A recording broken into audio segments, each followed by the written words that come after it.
ए माई आज काहे जात बारू हमरा से हथवा छोड़ाई के।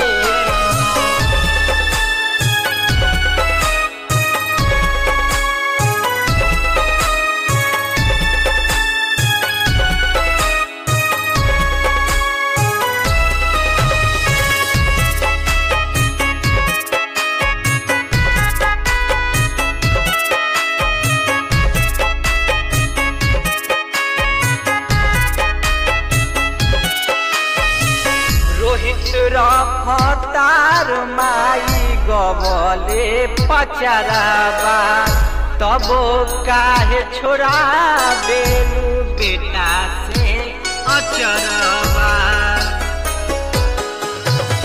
रोहित रफ्तार माई गवले पचराबा तब काहे छोड़ा बेलू बेटा से अचरबा।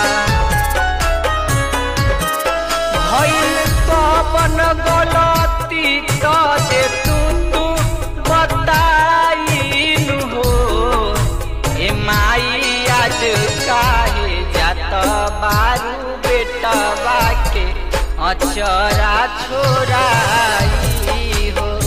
ए माई आज काहे जात बारू बेटवा से अचरा छोड़ाई।